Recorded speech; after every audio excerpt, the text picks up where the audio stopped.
n'ingero nyinshi cyane bagitanze wagera niba abantu baratangaga imibiri yabo n'amaraso yabo gutanga amafaranga cyari ikintu giciriritse cyane ndagira ngo ntibeshye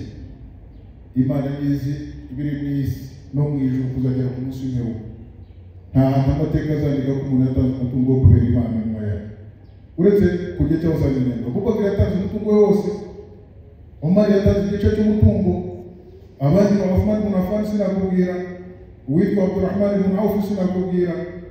n'abandi benshi masazanenga n'umuntu w'Imana bayitanga n'ababaga badafite ubushobozi iyo basubizwaga bakavuga ati mwe nta buryo dufite bwo kubafasha kugira ngo namwe mwifatikanye n'abandi kwita abantu tugiyemo wasanga basubira inyuma amaso yabo azenga amarira ese natwe iyo umuntu abuze icyo gutanga amaso yazenga amarira ni ngombwa rero ko abayisilamu nanone twongera tukagaruka kuri uyu mwimerere w'imyemerere n'imikorere mu idini y'Isilamu ibi rero bivuze soza ikiganiro cyanjye nagenewe kuri uyu munsi ariko ngira ngo imbaraga zirakenewe cyane cyane ko hari gahunda zigambiriwe zo gufasha inzira y'Imana no gusohoza ubutumwa bw'Imana mu gihugu cyacu hano no kwigisha abana b'Abanyarwanda igitabo cy'Imana ntawe uzagira rero uruhare uko rwaba ruzaba rungana kose kugira ngo izo ntego ebyiri n'izindi nyinshi ziteganyijwe zizagerweho ngira ngo nibutsa n'ubwo mwabonye ko mu nkingi zigize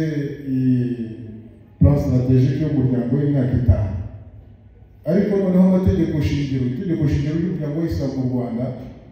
bigaragaza ko inkingi ya mbere itegeko rya mbere ry'Abayisilamu bo hambere batekereza umuryango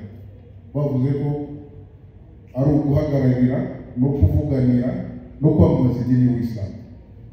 Imana ibishimira aho ngabo bagize ibyo bitekerezo kandi namwe Imana ikomeze ibishimire wari wese uzakomeza gutekereza no gutera inkunga ibyashoboza kugeza Uwisilamu agomba kugera muri iki gihugu bashimira mwese shimira ngo mufti w'u Rwanda shimira nyakubahwa Sheikh Saleh Wamani inda ya bukuru kugira ngo ntangire iki kiganiro Imana rwose ishyire umugisha muri iki gikorwa haba sallallahu alaihi wa sallam wa baraka ala Muhammad wa ala alihi wa sahbihi alhamdulillahi rabbil alamin